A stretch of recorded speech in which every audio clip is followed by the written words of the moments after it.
الحمد لله نحمده ونستعينه ونستغفره ونؤمن به ونتوكل عليه ونعوذ بالله من شرور أنفسنا ومن سيئات أعمالنا من يهده الله فلا مضل له ومن يضلل فلا هادي له ونشهد أن لا إله إلا الله وحده لا شريك له ونشهد أن سيدنا ومولانا محمدا عبده ورسوله أما بعد فأعوذ بالله من الشيطان الرجيم بسم الله الرحمن الرحيم يا أيها الذين آمنوا كتب عليكم الصيام كما كتب على الذين من قبلكم لعلكم تتقون عن سلمان رضي الله عنه قال خطبنا رسول الله صلى الله عليه وسلم في آخر يوم من شعبان فقال أيها الناس قد أضلكم شهر عظيم شهر مبارك شهر فيه ليلة خير من 1000 شهر جعل الله صيامه فريضة وقيام ليله تطوعا من تقرب فيه بخصلة من الخير كان كمن أدى فريضة فيما سواه ومن أدى فيه فريضة كان كمن أدى 70 فريضة فيما سواه وهو شهر الصبر والصبر ثوابه الجنة وشهر المواساة وشهر يزداد رزق المؤمن من فطر صائما كان مغفرة لذنوبه وعتق رقبته من النار وكان له مثل أجره من غير أن ينتقص من أجره شيء قالوا ليس كلنا يجد ما يفطر الصائم فقال يعطي الله هذا الثواب من فطر صائما على تمرة أو شربة ماء أو مسقة لبن وهو شهر أوله رحمة وأوسطه مغفرة وآخره عتق من النار من خفف عن مملوكه غفر الله له وأعتقه من النار واستكفروا فيه من 4 خصال خصلتين ترضون بهما ربكم وخصلتين لا غنى بكم عنهما فأما الخصلتان اللتان ترضون بهما ربكم فشهادة أن لا إله إلا الله وتستغفرونه وأما اللتان لا غنى بكم عنهما فتسألون الله الجنة وتعوذون به من النار ومن أشبع فيه صائما سقاه الله من حوضي شربة لا يظمأ حتى يدخل الجنة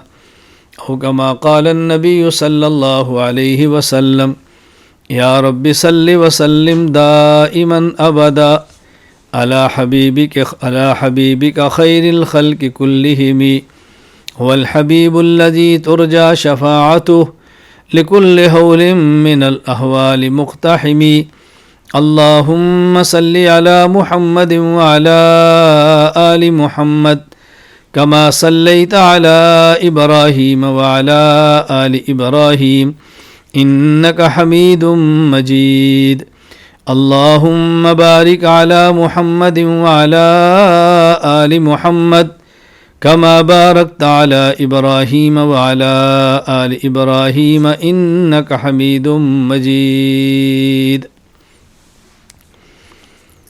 اللہ تعالیٰ کا بہت بڑا احسان یہ ہے کہ اللہ تعالیٰ نے ہمیں انسان بنایا، مسلمان بنایا، حضور اکرم صلی اللہ علیہ وسلم کا امتی بنایا۔ اب ہمارے ذمے ہے کہ رسول اکرم صلی اللہ علیہ وسلم کا امتی ہونے کی حیثیت سے رسول اکرم صلی اللہ علیہ وسلم کی ہدایات پر عمل کریں۔ رمضان المبارک چند دن بعد شروع ہونے والا ہے۔ میں نے مناسب سمجھا کہ رمضان المبارک شروع ہونے سے چند دن قبل استقبال رمضان کے عنوان پر آپ حضرات اور خواتین کی خدمت میں کچھ گفتگو کر دی جائے۔ جو علماء ہیں ان کا فائدہ ہوگا، وہ اس بیان کو سنیں، PDF فائل منگوا لیں۔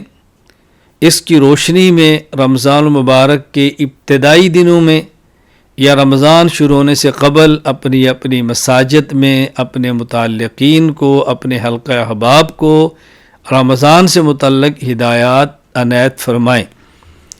اور جو حضرات علماء نہیں ہیں وہ اس بیان کو سنیں، PDF فائل کو پڑھیں، اپنی زندگی میں لانے کی کوشش کریں، اور جس حد تک آپ کے اختیار میں ہو آپ اس گفتگو کو آگے منتقل کریں۔ رمضان المبارک بطور خاص عبادت کا مہینہ ہے، عبادت کا سیزن ہے، نیکیوں کے بہاروں کا دور ہے۔ اس موقع پر اپنی عبادات بھی کرنی ہے، اپنی عبادات کو محفوظ بھی کرنا ہے، اور اس موقع پر اپنی عبادات کو دلائل کے ساتھ ذہن نشین فرمانا ہے۔ رمضان جیسی اہم عبادات کو لڑائی، جھگڑا، فسادات کی نظر نہیں کرنا، بلکہ اطمینان کے ساتھ اپنی عبادت میں لگ جائیں۔ جن حضرات کا مجھ سے تعلق ہے وہ مجھے جانتے ہیں بہت اچھی طرح۔ میں ہر موقع کی مناسب گفتگو کرتا ہوں، ہر موقع کے مناسب بات کرتا ہوں، اسی کی مناسبت سے اپنی گزارشات دلائل کی روشنی میں پیش کرتا ہوں۔ اور میں علماء کرام سے بھی عرض کروں گا، اخلاص، اعتدال اور دلائل کے ساتھ اپنی بات کو عوام کے سامنے اور حضرات کے سامنے، خواتین کے سامنے پیش کریں۔ اللہ تعالی ہمیں رمضان المبارک کو مکمل اہمیت کے ساتھ اور خشوع اور خضوع کے ساتھ اور کامل توجہ کے ساتھ عبادت کے اندر گزارنے کی توفیق عطا فرمائے۔ رمضان مبارک کے متعلق گفتگو کرنے سے پہلے یہ بات ذہن نشین فرمائے کہ میں نے سب سے پہلے ایک طویل خطبہ آپ کی خدمت میں پیش کیا ہے۔ یہ خطبہ صحیح ابن خزیمہ میں موجود ہے، باب فضائل شہر رمضان، حدیث نمبر 1887۔ حضرت سلمان فارسی رضی اللہ تعالیٰ عنہ فرماتے ہیں کہ رسول اکرم صلی اللہ علیہ وسلم نے شعبان کی آخری تاریخ کو یہ خطبہ ارشاد فرمایا۔ میں نے کئی سالوں سے معمول بنا کے رکھا کہ رمضان المبارک شروع ہونے سے ایک دن قبل آف لائن جب بیان کرتا تو یہ خطبہ پیش کرتا، اس خطبے کا مفہوم بیان کرتا۔ اور ابھی دنیا میں بہت سے لوگ ہیں جن کی خواہش ہوتی ہے بیان سنیں، اس لیے ہم نے آن لائن کا اہتمام کیا اور وہ خطبہ چند دن قبل تلاوت کر دی، ترجمہ کر دیں گے، تشریح کر دیں گے۔ اور میری خواہش ہوگی کہ علماء کرام اپنی اپنی مساجد، اپنے حلقہ احباب میں 29 شعبان کو یہ خطبہ پڑھیں، اس کی روشنی میں گفتگو کریں۔ اس کے بعد انشاءاللہ رمضان میں جو اہم عبادات ہیں اس کو پیش کریں گے، اس پر دلائل آپ کی خدمت میں پیش کریں گے، عید کے متعلق کچھ بات کریں گے، رمضان کے ضروری مسائل کے متعلق بات کریں گے، اور رمضان کے بعد پھر شوال کے 6 روزوں کا تذکرہ کریں گے تاکہ گفتگو ذرا مکمل ہو جائے۔ ممکن ہے گفتگو آج کی تھوڑی سی لمبی ہو، لیکن گفتگو پوری کرنی ہے، اور پھر اس کے بعد انشاءاللہ ذکر بھی ہوگا، چونکہ ہر ماہ کی پہلی اتوار خانقائی آن لائن ہماری مجلس ہوتی ہے، اور اس دفعہ اپریل کی پہلی اتوار میں اپنی بعض مصروفیات کی وجہ سے یہ خانقائی مجلس نہیں کر پاؤں گا، اس لیے اپنے متعلقین کی خدمت میں اطلاع کر دی گئی ہے کہ آج کے استقبال رمضان پروگرام کو خانقاہی ماہانہ آن لائن مجلس کی جگہ پہ سمجھیں، تو انشاءاللہ العزیز گفتگو ہوگی، آخر میں ذکر بھی ہوگا، پھر دعا ہوگی۔ اللہ تعالی ہم سب کو اپنی رضا کی خاطر شریعت پر عمل کرنے کی توفیق عطا فرمائے۔ حضرت رسول اکرم صلی اللہ علیہ وسلم نے جو خطبہ ارشاد فرمایا تو آپ نے فرمایا ایھا الناس، اے لوگو، قد اضلکم شہر عظیم شہر مبارک شہر فیہ لیلہ، کس قدر آپ نے محبت کے ساتھ ترغیب کے انداز میں گفتگو فرمائی ہے۔ اے لوگو، قد اضلکم شہر عظیم، یہ نہیں فرمایا قد اتاکم آنے والا ہے، فرمایا آ کر چھا جانے والا ہے۔ بعض آتے ہیں لیکن چھا نہیں جاتے، بعض آتے اور چھا جاتے ہیں۔ فرمایا رمضان کا مہینہ چھا جانے والا ہے، تمہارے اوپر سایہ کر دے گا۔ اس رمضان کے مہینے کی سائے کے اندر آؤ اور فائدہ اٹھاؤ، یہ برکت والا مہینہ ہے۔ اللہ اکبر، شہر مبارک، برکت والا مہینہ۔ پہلے فرمایا عظمت والا مہینہ، پھر فرمایا برکت والا مہینہ۔ ایک لفظ برکت، ایک لفظ کثرت، چیز مقدار میں تھوڑی ہو فائدہ زیادہ ہو، یہ کہتے ہیں برکت والی ہے۔ مقدار میں زیادہ ہو اور فائدہ بھی زیادہ ہو، یہ کثرت والی ہے۔ تو یہ رمضان برکت والا ہے۔ میں مثال دے کر بات سمجھایا کرتا ہوں، ایک روٹی 4 بندوں کو کافی ہو جائے، یہ برکت والی ہے، اور 4 روٹیاں ایک بندے کو بھی کافی نہ ہو، یہ برکت والی نہیں، کثرت والی روزی ہے۔ اللہ اکبر۔ آگے آپ نے پھر تفصیل بیان فرمائی کہ برکت والا مہینہ کیسے ہے۔ شہر فیہ لیلۃ خیر من الف شہر، اس میں ایک رات ایسی ہے کہ جس میں عبادت کریں تو اجر 1000 مہینے سے زیادہ ہے۔ دیکھیں کتنی برکت ہے۔ جعل اللہ صیامہ فریضہ، اللہ نے اس مہینے کے دن کے روزوں کو فرض فرمایا۔ وقیام لیلہ تطوعا، اور اس مہینے کی رات کے قیام کو نفل فرمایا۔ اب دیکھیں اس ماہ کی خاص 2 عبادتیں، دن کا روزہ اور رات کا قیام۔ معلوم ہوا کہ رمضان کا قیام اس مہینے کی خاص عبادت یہ الگ ہے، سال بھر کا معمول کا رات کا قیام نہیں جسے تہجد کہتے ہیں۔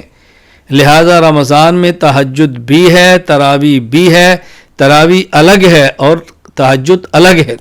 تہجد تو پورا سال پڑھتے ہیں، لیکن آپ صلی اللہ علیہ وسلم فرما رہے ہیں اس ماہ کی خصوصیت کہ اس مہینے کے دن میں روزہ اور رات کا قیام۔ باقی پورے سال میں تو ایسا نہیں کہ دن کو روزہ اور رات کا قیام۔ معلوم ہوا جس طرح اس ماہ کی خصوصیت پورے مہینے کا روزہ ہے، اس ماہ کی خصوصیت پوری رات کا مستقل قیام ہے، اس کو تراویح کہا جاتا ہے۔ آگے اس کی برکات بیان فرمائی۔ من تقرب فیہ بخصلۃ من الخیر کان کمن ادی فریضۃ فیما سوا، اس ماہ میں برکت یہ ہے کوئی شخص نفل عمل کرے اللہ غیر رمضان کے فرض کے برابر اجر دیتے ہیں، سبحان اللہ۔ ومن ادی فیہ فریضۃ کان کمن ادی 70 فریضۃ فیما سوا، اور جو اس ماہ میں ایک فرض ادا کرے اللہ اس کو 70 فرضوں کا اجر عطا فرماتے ہیں۔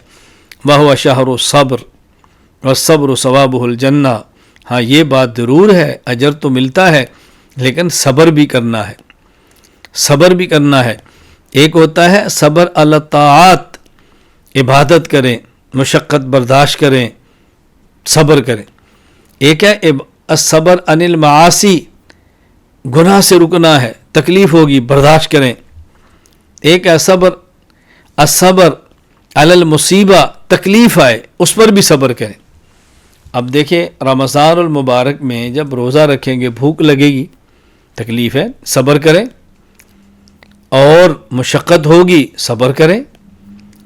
ہر روز روزہ رکھنا ہے، طاعت مشقت ہے، صبر کریں۔ پھر رات کا قیام بھی ہے، صبر کریں۔ فرمایا صبر ہی صبر ہے، اور نتیجہ والصبر ثوابہ الجنہ، صبر کا بدلہ تو پھر جنت ہے۔ والشہر المواسات، غمخواری کا مہینہ ہے۔ خود سحری کرو دوسرے کو بھی کراؤ، خود افطاری کرو دوسرے کو بھی کراؤ، غمخواری کرو۔ آگے مزید اس کی تفصیل آ رہی ہے۔ وشہر یزاد رزق المؤمن، اس مہینے میں مومن کا رزق اللہ بڑھا دیتے ہیں۔ اس کا تو مشاہدہ ہے، آپ خود دیکھتے ہیں، میں بھی دیکھتا ہوں۔ تو جب رزق بڑھتا ہے تو پھر جانا بھی زیادہ چاہیے۔ غیر رمضان میں اگر رزق کم ہے تو خرچ بھی کم ہے، رمضان میں رزق بڑھ گیا تو خرچ بھی ہونا چاہیے، صدقات ہو، ہاتھ کھلا کر دو۔ من فطر صائما کان مغفرۃ لذنوبہ، جو شخص روزے دار کو افطاری کراتا ہے اللہ اس کے گناہوں کو معاف فرماتے ہیں۔ وعتق رقبۃ من النار، اس کو جہنم سے آزاد کرتے ہیں۔ وکان له مثل اجرہ من غیر ان ينتقص من اجرہ شیء، جو روزہ رکھتا ہے اس کو بھی اجر ملتا ہے جو روزہ رکھواتا ہے اس کو بھی اجر ملتا ہے، اور رکھنے والے کے روزے میں سے اجر میں کمی بھی نہیں ہوتی۔ سبحان اللہ۔ جب یہ آپ صلی اللہ علیہ وسلم نے افطاری کی ترغیب دی تو صحابہ کرام نے ایک عرض کی، یا رسول اللہ لیس کلنا یجد ما یفطر الصائم، ہم میں سے ہر بندے کے بعد اتنی وسعت نہیں ہے کہ روزے دار کو روزہ افطار کرائے، کھانا مکمل کھلائے، اس کو شربت پلائے، اس کے لیے بہترین کھانے کا انتظام کرے۔ تو آپ صلی اللہ علیہ وسلم فرمایا ایعطی اللہ ھذا ثواب من فطر صائما علی تمرۃ او شربت ماء او مسقۃ لبن، فرمایا اس کے لیے پیٹ بھر کر کھلانا ضروری نہیں ہے، ایک گھونٹ پانی پلا دو تب بھی اجر اتنا ہے، ایک کھجور کا ٹکڑا دے دو تب بھی اجر اتنا ہے، ایک لسی کا گھونٹ دے دو تب بھی اجر اتنا ہے۔ اللہ اکبر۔ بستکثروا فیہ من اربع خصال، فرمایا 4 چیزوں کا خیال رکھو، 2 چیزیں ایسی ہیں کہ جس سے تمہارا اللہ راضی ہوگا۔ وہ کون سی 2 چیزیں؟ شہادت واللہ الہ الا اللہ، ایک تو لا الہ الا اللہ ہے، سبحان اللہ۔ نمبر 2 استغفار، اللہ سے راضی ہوتے ہیں، خوش ہوتے ہیں۔ لا الہ الا اللہ میں توحید ہے اور استغفار میں گناہوں سے معافی ہے۔ یوں سمجھیں کہ لا الہ الا اللہ میں آدمی اللہ کی ذات کو مان کر باقی ہر معبود باطل کا انکار کرتا ہے، اور استغفار میں اللہ تعالیٰ کی عبادت کو مان کر اللہ تعالیٰ کی فرما برداری کا قائل ہو کے اللہ تعالیٰ کی نافرمانی سے برات کا اعلان کرتا ہے۔ تو لا الہ الا اللہ میں توحید آ گئی اور استغفار میں بقیہ عملی عبادات آ گئیں، اور وہ چیزیں جس کے بغیر تمہارا گزارا ہی نہیں۔ نمبر 1 جنت میں جانا، جہنم سے بچنا، لہذا اللہ سے جنت خوب مانگو، اللہ سے جہنم کی پناہ بھی مانگو۔ ومن اشبع فیہ صائما سقاہ اللہ من حوض شربۃ لا یظمأ حتی یدخل الجنہ۔ اللہ اکبر۔ پہلے آپ صلی اللہ علیہ وسلم نے ترغیب دی افطاری کی، صحابہ نے پوچھا ہر کسی کے پاس زیادہ مال نہیں ہوتا، آپ نے فرمایا گھونٹ پانی پلا دو، ایک کھجور کا ٹکڑا کھلا دو، ایک کھجور کھلا دو، ایک لسی کا گھونٹ پلا دو۔ اب آپ نے عجیب بات فرمائی، فرمایا من اشبع فیہ صائما، جو روزے دار کو اتنا پلائے کہ روزے دار سیراب ہو جائے، روزے دار کو سیراب کرے، پیٹ بھر جائے، خوب پانی پلائے، اس کو اللہ کیا دیں گے؟ سقاہ اللہ من حوض شربہ، اس شخص کو اللہ تعالیٰ میرے حوض کوثر سے قیامت کے دن ایسا پانی پلائیں گے، لا یظمأ حتی یدخل الجنہ، پھر اس آدمی کو جنت میں جانے تک پیاس نہیں لگے گی۔ اللہ اکبر۔ تو رسول اکرم صلی اللہ علیہ وسلم نے یہ بڑی ترتیب کے ساتھ، آپ نے تفصیل کے ساتھ یہ بات سمجھائی ہے، تفصیلی خطبہ دیا۔ اب چند ایک اہم مسائل میں آپ خدمت میں عرض کروں گا۔ رمضان مبارک کی گفتگو کو ہم 2 حصوں میں تقسیم کرتے ہیں۔ پہلے رمضان مبارک کے معمولات اجمالاً سن لیں، خلاصہ سن لیں، پھر ہم انہی معمولات کو تفصیل سے بیان کر دیں گے دلائل کے ساتھ۔ پہلے خلاصہ ذہن نشین فرما لیں۔ نمبر 1، رمضان المبارک میں بطور خاص 5 وقت نماز باجماعت کا اہتمام کریں۔ مرد حضرات مسجد میں جائیں، خواتین گھروں میں نماز پڑھیں اور اکیلے پڑھیں۔ نمبر 2، روزہ رکھنے کا اہتمام کریں، روزہ کے آداب کا خیال کریں، گناہوں سے بچتے ہوئے روزہ رکھیں۔ نمبر 3، نماز تراویح مرد حضرات باجماعت پڑھنے کا اہتمام کریں، خواتین گھر میں پڑھیں، اکیلے پڑھیں۔ ہاں اگر گھر میں قرآن کریم کا اہتمام ہوتا ہو، تراویح پڑھائی جاتی ہو، خواتین بھی اس تراویح میں شرکت کرنا چاہیں تو کر سکتی ہیں، لیکن مساجد میں جانے کا خواتین اہتمام نہ کریں۔ نمبر 4، اس بات کا خیال رکھیں کہ تراویح پڑھانے والا امام نابالغ نہ ہو، بالغ ہو۔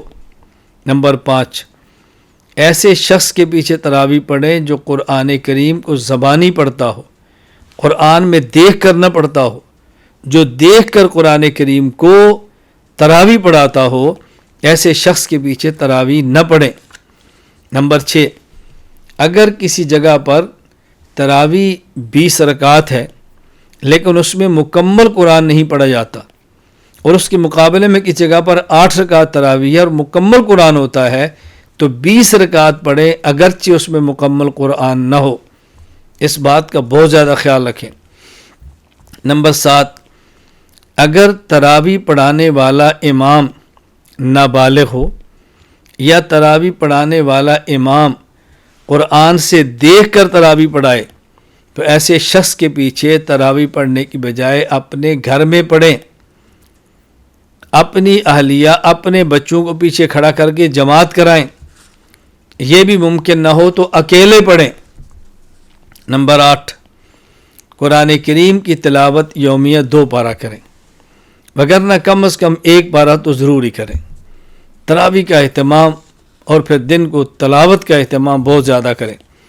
نمبر 9، نوافل کا اہتمام کریں، مثلا تہجد، اشراق، چاشت، اوابین، صلاۃ التسبیح، تحیۃ الوضو، تحیۃ المسجد، صلاۃ التوبہ، نوافل کا اہتمام کریں۔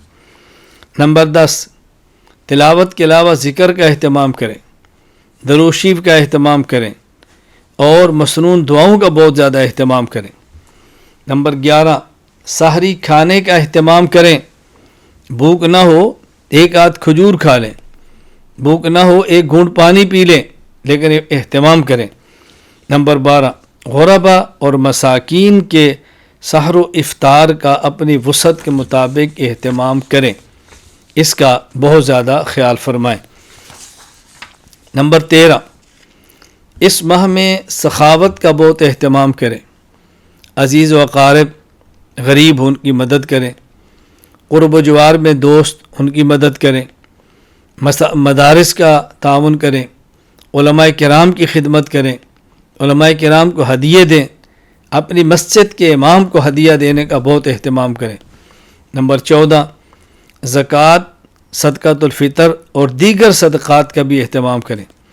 نمبر 15، اس ماہ میں بطور خاص سوشل میڈیا، ٹی وی وغیرہ پر آنے والے غیر مستند اینکر سے اجتناب کریں۔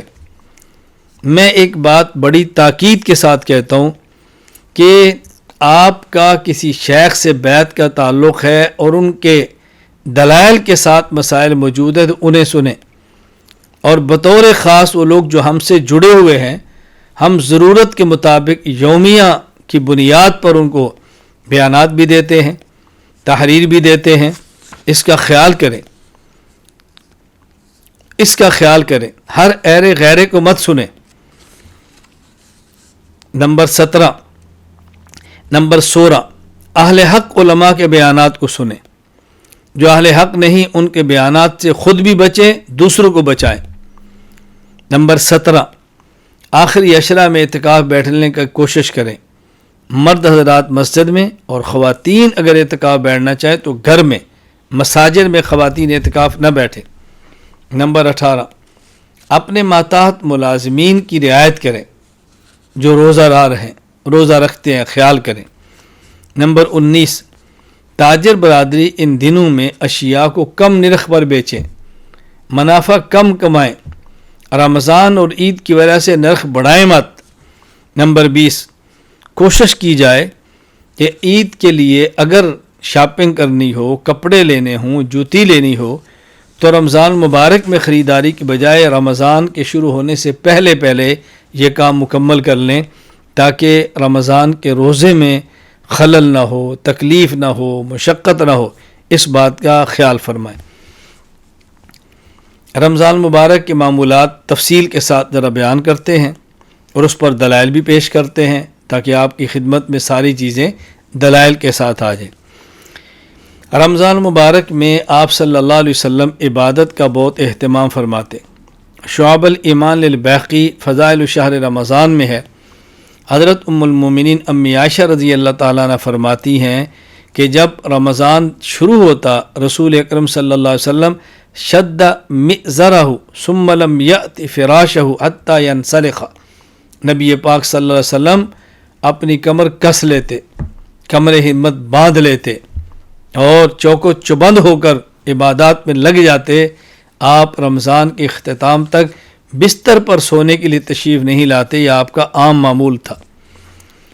صحیح مسلم باب الاجتہاد فی العشر الاواخر، اور آخری 10 راتیں بطور خاص ام المومن امی عائشہ رضی اللہ عنہ فرماتی ہیں کان رسول اللہ صلی اللہ علیہ وسلم یجتہد فی العشر الاواخر ما لا یجتہد فی غیرہا، جتنا آپ اہتمام آخری 10 راتوں میں فرماتے، آخری 10 دنوں میں فرماتے، اتنا اہتمام پہلے 20 میں بھی نہیں ہوتا، یعنی آخری 10 دنوں میں آپ مزید عبادت کا اہتمام فرماتے۔ رمضان کا روزہ رکھنا ہے، روزہ کے بہت سارے فضائل احادیث کے اندر آئے ہیں۔ مسند احمد حدیث نمبر 7904، حضرت ابو ہریرہ رضی اللہ عنہ فرماتے ہیں کہ رسول اکرم صلی اللہ علیہ وسلم فرمایا اوتیت امتی خمس خصال فی رمضان لم توتہا امت قبلہم، میری امت کو رمضان مبارک میں اللہ نے 5 نعمتیں وہ عطا فرمائی ہیں جو پہلی امتوں کو نہیں ملی۔ نمبر 1، خلوف فم الصائم اطیب عند اللہ من ریح المسک، روزہ دار کے معدہ خالی ہونے کی وجہ سے جو خوشبو اٹھتی ہے فرمایا اللہ کو مشک سے زیادہ پسندیدہ ہے۔ بتستغفر لهم الملائکہ حتی یفطروا، روزہ دار جب تک روزہ افطار نہیں کرتا ملائکہ اس کے لیے مسلسل استغفار اور مغفرت کی دعا مانگتے ہیں۔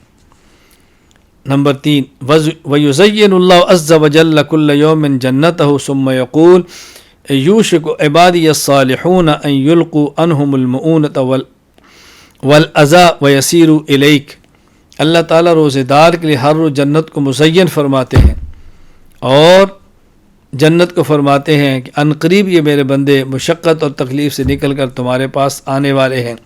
نمبر 4، وَيُصَفَّدُ فِيهِ مَرَضَةُ الشَّيَاطِينِ فَلَا يَخْلُصُوا إِلَى مَا كَانُوا يَخْلُصُونَ إِلَيْهِ بِغَيْرِ، ان دنوں میں سرکش شیاطین کو باندھ دیا جاتا ہے، جتنا گمراہ وہ ان دنوں کے علاوہ کرتے تھے اب اتنا گمراہ نہیں کر سکتے، وہاں تک نہیں پہنچ سکتے۔ اللہ اکبر۔ نمبر 5، وَيُغْفَرُ لَهُمْ فِي آخِرِ لَيْلَةٍ، اور آخری رات روزہ دار کے گناہوں کو معاف کر دیا جاتا ہے، مغفرت کا اعلان ہوتا ہے۔ صحابہ نے پوچھا یا رسول اللہ کیا یہ اس سے مراد لیلۃ القدر ہے؟ فرمایا نہیں، وَلَكِنَّ الْعَامِلَ إِنَّمَا يُوَفَّى أَجْرَهُ إِذَا قَضَى عَمَلًا، جب مزدوری کرنے والا اپنی مزدوری مکمل کرتا ہے تو پھر اس کو اس کی اجرت دی جاتی ہے، یعنی اس سے مراد لیلۃ القدر نہیں بلکہ رمضان کی آخری رات ہے۔ اسی طرح مسند احمد حدیث نمبر 9870، حضرت ابو ہریرہ فرماتے رضی اللہ عنہ رسول اکرم صلی اللہ علیہ وسلم فرمایا من افطر یوما فی رمضان من غیر رخصت رخصہ اللہ لم یقضی عنہ صیام الدہر، اللہ اکبر، لم یقضی عنہ صیام الدہر، جو شخص بغیر کسی شرعی عذر کے ایک روزہ بھی چھوڑ دے پھر عمر بھر اس کے روزے رکھتا رہے، اس ایک روزے کا بدل نہیں ہو سکتے، اس لیے مشقت برداشت کر لیں لیکن رمضان کا روزہ مت چھوڑیں۔ اللہ اکبر۔ سنن نسائی حدیث نمبر 2232، ابو عبیدہ رضی اللہ عنہ فرماتے ہیں کہ رسول اکرم صلی اللہ علیہ وسلم فرمایا الصوم جنہ ما لم یخرقھا، روزہ ڈال ہے جب تک کہ روزہ دار خود اس کو ڈال کو پھاڑ نہ دے۔ کیا مطلب؟ روزہ انسان کو گناہوں سے بچاتا ہے، لیکن یہ روزہ رکھ کے بھی اگر جرم کرے، غیبت کرے اور رشوت لے، جھوٹ بولے، اس ڈھال کو پھاڑ دے، اس میں روزے کا کیا قصور ہے؟ روزہ تو ہے اس لیے کہ آدمی کو ہر وقت احساس دلائے کہ تم روزے میں ہو، گناہوں سے بچو، گناہوں سے بچو۔ اللہ اکبر۔ تو رسول اکرم صلی اللہ علیہ وسلم نے بہت سارے فضائل بیان فرمائے۔ مسند احمد حدیث نمبر 9703، حضرت ابو ہریرہ رضی اللہ عنہ فرماتے ہیں کہ رسول اکرم صلی اللہ علیہ وسلم فرمایا ثلاثۃ لا یرد دعاؤہم، 3 شخص ایسے اللہ ان کی دعا کو مسترد نہیں فرماتے، دعا کو واپس نہیں کرتے۔ نمبر 1، الامام العادل، عدل کرنے والا بادشاہ، والصائم حتی یفطر، روزے دار جب تک روزے کی حالت میں ہے افطاری تک، ودعوت المظلوم، اللہ اکبر، اور مظلوم آدمی کی بد دعا اللہ یہ قبول فرماتے ہیں، اللہ اس کو قبول فرما لیتے ہیں۔ اسی طرح ایک حدیث مبارک شعب الایمان للبیہقی حدیث نمبر 1471، حضرت کعب بن عجرہ رضی اللہ عنہ فرماتے ہیں کہ رسول اکرم صلی اللہ علیہ وسلم فرمایا ممبر کے قریب ہو جو احضر الممبر، ہم ممبر کے قریب ہو گئے، فحضرنا، پھر آپ نے ارشاد فرمایا کب؟ جب آپ ممبر کی پہلی سیڑھی پر چلے تو آپ نے ارشاد فرمایا آمین، دوسری سیڑھی پر آمین، تیسری پر آمین۔ جب آپ فارغ ہوئے ممبر سے اترے تو صحابہ نے کہا یا رسول اللہ آج ہم نے عجیب بات سنی ہے، پہلے کبھی ایسے نہیں سنا، کیا ممبر کی سیڑھی پر چڑھتے ہیں فرماتے ہیں آمین، پھر دوسری پر فرمایا آمین، پھر تیسری پر آمین، یہ کیا بات تھی؟ آپ نے ارشاد فرمایا جبرائیل امین آئے اور انہوں نے مجھے کہا کیا؟ بعد من ادرک رمضان فلم یغفر لہ، کوئی شخص رمضان المبارک کے مہینے کے اندر ہو اور اس کے گناہ معاف نہ ہوں تو برباد ہو جائے، تباہ ہو جائے۔ میں نے کہا آمین، اللہ اکبر۔ جب میں دوسری سیڑھی پر چڑھا تو نے کہا بعد من ذکرت عندہ فلم یصلی علیک، اے اللہ کے نبی جس شخص کے پاس آپ کا نام لیا جائے اور آپ پر درود نہ پڑے ایسا شخص تباہ ہو جائے۔ آپ نے فرمایا آمین۔ اور جب تیسری سیڑھی پر میں چڑھاؤ تو نے کہا من ادرک والدیہ الکبر عندہ او احدہما فلم یدخلہ الجنہ، اللہ اکبر، اظن قال قلت آمین۔ اللہ کے نبی اگر کسی شخص کے والدین ماں اور باپ یا ان میں سے ایک بڑھاپے کو پہنچے اور آدمی زندہ ہو اور والدین اس کو جنت میں داخل نہ کرا سکیں تو یہ شخص تباہ ہو جائے۔ میں نے کہا آمین۔ یہاں دیکھو کتنی وعید ہے رمضان کے روزہ نہ رکھنے پر، ماں باپ کو ناراض کرنے پر، کتنے وعید ہے پیغمبر پاک صلی اللہ علیہ وسلم پہ درود و سلام نہ پڑھنے پر۔ بہرحال یہ میں نے چند ایک فضائل بیان کیا رمضان کے روزہ کے متعلق۔ روزہ کے متعلق چند اہم مسائل اس کو اچھی طرح سمجھ لیں۔ نمبر 1، خون دینا۔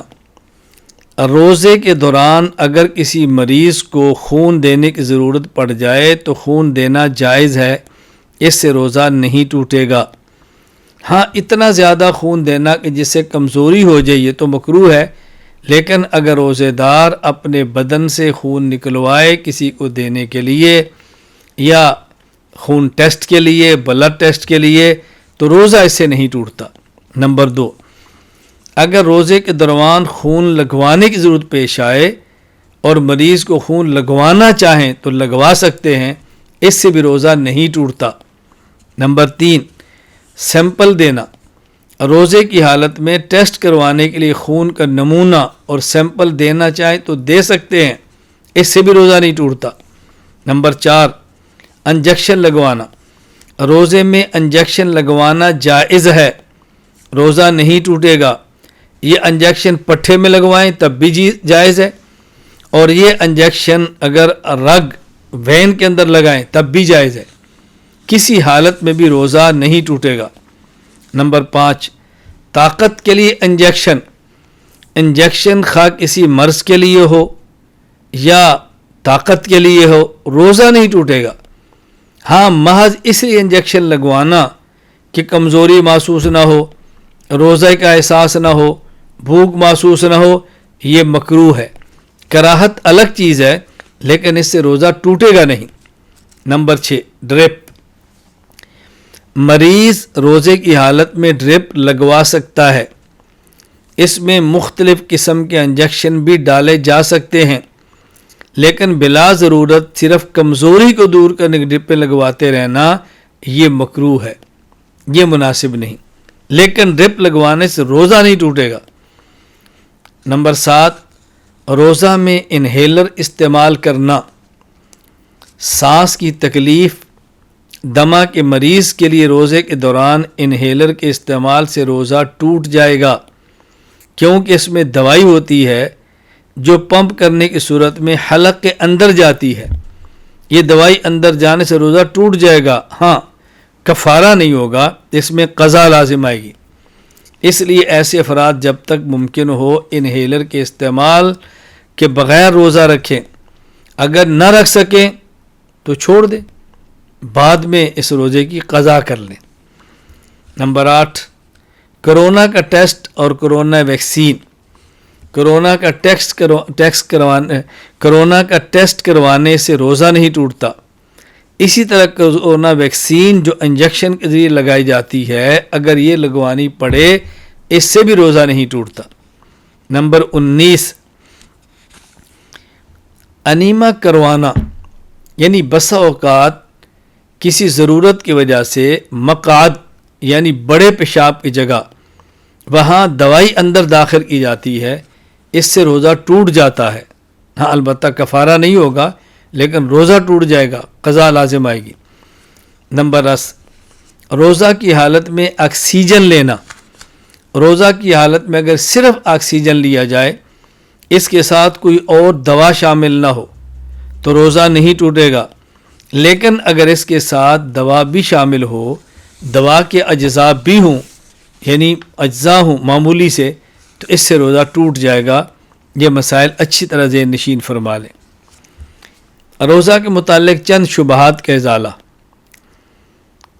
ایک شبہ، بعض لوگ ایک حدیث کی بنیاد پر غلط فہمی کے اندر مبتلا کرتے ہیں۔ حدیث المستدرک علی الصحیحین میں موجود ہے، حدیث نمبر 1552 کہ رسول اکرم صلی اللہ علیہ وسلم کا ارشاد پیش کیا جاتا ہے، اذا سمع احدکم النداء والاناء علی یدہ فلا یضعہ حتی یقضی حاجتہ منہ۔ اگر کوئی شخص کھانا کھا رہا ہو، یعنی اس کے ہاتھ کے اوپر اس کا ہاتھ کھانے پر ہو، یعنی کھانا کھا رہا ہو اور وہ اذان کی آواز سن لے، کھانے کا برتن اس کے ہاتھ میں ہو، اسے چاہیے کہ برتن نہ رکھے یہاں تک کہ اپنی ضرورت پوری کر لے۔ یعنی اگر کوئی شخص روزے کی سحری کر رہا ہو اور اذان ہو جائے تو اللہ کے نبی فرماتے ہیں کہ اپنی سحری کو جاری رکھے۔ تو اس سے بعض لوگ اس غلط فہمی کے اندر مبتلا ہیں اور دوسروں کو دھوکہ دیتے ہیں کہ اگر سحری کرتے ہوئے اذان ہو جائے تو آپ کھانا مکمل کرنے سے روزہ نہیں ٹوٹے گا، حالانکہ اس حدیث پاک کے معنی ہرگز نہیں۔ اچھی طرح ذہن نشین فرما لیں، قرآن کریم سورۃ البقرہ آیت نمبر 187، وَكُلُوا وَاشْرَبُوا حَتَّى يَتَبَيَّنَ لَكُمُ الْخَيْطُ الْأَبْيَضُ مِنَ الْخَيْطِ الْأَسْوَدِ مِنَ الْفَجْرِ۔ سحری کھانے کا وقت صبح صادق تک ہے، وقت داخل ہو گیا، سحری کو چھوڑنا ضروری ہے۔ مؤذن اذان دے یا مؤذن اذان نہ دے، تو سحری کا تعلق اذان کے ساتھ نہیں بلکہ صبح صادق کے ساتھ ہے۔ فجر کا وقت داخل ہوا، کھانا چھوڑ دیں، خواہ مؤذن نے اذان دی ہو یا اذان نہ دی ہو۔ ابھی فجر کا وقت داخل نہیں ہوا، مؤذن اذان دے بھی دے، سحری کا وقت باقی ہے، کھا سکتے ہیں۔ اگر وقت داخل ہو جائے، صبح صادق ہو جائے، مؤذن اذان نہ دے، تب بھی آپ نہیں کھا سکتے۔ تو سحری کا تعلق اذان کے ساتھ نہیں بلکہ فجر کی نماز کے وقت کے داخل ہونے کے ساتھ ہے، جسے صبح صادق کہتے ہیں۔ یہ جو حدیث پاک ہے اس کا مطلب کیا ہے؟ صحیح مسلم حدیث نمبر 1092، حضرت عبداللہ بن عمر رضی اللہ عنہ فرماتے ہیں، کان رسول اللہ صلی اللہ علیہ وسلم مؤذنان، نبی پاک صلی اللہ علیہ وسلم نے 2 مؤذن رکھے تھے، بلال وابن ام مکتوم العامہ، ایک حضرت بلال، ایک عبداللہ بن ام مکتوم۔ فقال رسول اللہ صلی اللہ علیہ وسلم، ان بلالا یؤذن بلیل فکلوا واشربوا حتی یؤذن ابن ام مکتوم۔ اللہ اکبر، 2 مؤذن، ایک مؤذن بلال، ایک مؤذن عبداللہ بن ام مکتوم۔ اب دیکھو اس حدیث میں بالکل وضاحت آ گئی۔ بلال اذان دیتا ہے کب؟ رات کی، تہجد کی، اور عبداللہ بن ام مکتوم چونکہ بعد میں دیتے ہیں۔ تو رسول اکرم صلی اللہ علیہ وسلم فرمایا کہ بلال اذان دیتا ہے تہجد کے لیے، تم کھاؤ اور پیو، کب تک؟ جب عبداللہ بن ام مکتوم اذان دے، اب روک لو، اس کی اذان تک کھا سکتے ہو۔ تو یہ جو حدیث پاک ہے کہ جب تم اذان کی آواز سنو اور کھانا تمہارے ہاتھ میں ہو، برتن تمہارے ہاتھ میں ہو، تو کھاتے رہو، اس سے مراد حضرت بلال کی اذان ہے جو تہجد کے لیے تھی۔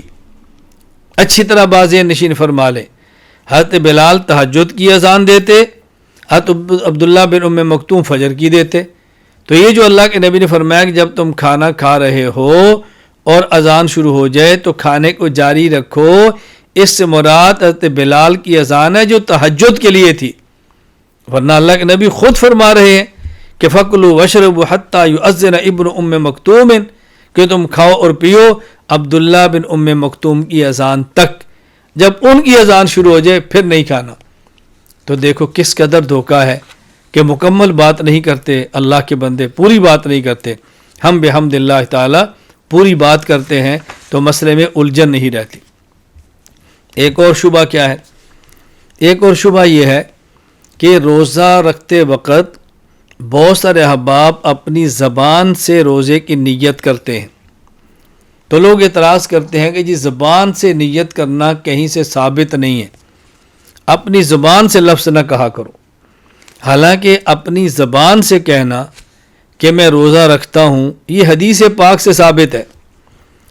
صحیح مسلم حدیث نمبر 1154، ام المومنین امی عائشہ رضی اللہ تعالیٰ عنہ فرماتی ہیں کہ رسول اکرم صلی اللہ علیہ وسلم ایک دن تشریف لائے میرے پاس، مجھے فرمایا یا عائشہ الی عندکم شیء، حضرت عائشہ فرماتی ہے ایک دن رسول اللہ صلی اللہ علیہ وسلم مجھے فرمایا کہ تمہارے پاس کچھ ہے یعنی کھانے کے لیے؟ میں نے کہا یا رسول اللہ ما عندنا شیء، ہمارے پاس کچھ بھی نہیں۔ فرمایا فإنی صائم، میں روزہ رکھ لیتا ہوں۔ دیکھو زبان سے فرمایا۔ اچھا اسی طرح سنن ابی داؤد حدیث نمبر 2457، امی عائشہ رضی اللہ عنہ فرماتی ہیں کان رسول اللہ صلی اللہ علیہ وسلم اذا دخل علی قال هل عندكم طعام فاذا قلنا لا قال انی صائم۔ کتنی واضح حدیث ہے کہ جب رسول اللہ صلی اللہ علیہ وسلم میرے پاس تشریف لاتے اور مجھ سے پوچھتے کہ کھانا ہے، میں کہتی نہیں، آپ فرماتے انی صائم، میں روزہ رکھ لیتا ہوں۔ اللہ زبان سے فرماتے۔ صحیح بخاری باب اذا نوى بالنہار صوما، دیکھیں ذرا، باب اذا نوى بالنہار صوما، اگر کوئی شخص نیت کرے روزے کی دن کے وقت، نوا کے لفظ موجود ہے۔ امام بخاری فرماتے ہیں حضرت ام درداء فرماتی کان ابو الدرداء یقول عندکم طعام، حضرت ابو الدرداء فرماتے کہ تمہارے پاس کھانا ہے؟ فإن قلنا لا، اگر ہم کہتے نہیں ہے، فرماتے فإنی صائم یومی ھذا، اللہ اکبر، فإنی صائم یومی ھذا، میں آج کے دن روزہ رکھنے والا ہوں، میں روزہ رکھ لیتا ہوں، زبان سے کہتے۔ آگے امام بخاری فرماتے ہیں وَفَعَلَهُ ابو طلحہ وابو ہریرہ وابن عباس وحذیفہ رضی اللہ عنہم، ایسے ابو طلحہ نے بھی فرمایا، ابو ہریرہ نے فرمایا، ابن عباس نے فرمایا، حضرت حذیفہ نے فرمایا۔ تو حضرت امام بخاری ایک حدیث میں 5 صحابہ کے ذکر فرماتے ہیں، ابو درداء، ابو طلحہ، ابو ہریرہ، ابن عباس اور حذیفہ، کہ جو زبان سے فرماتے۔ اللہ اکبر۔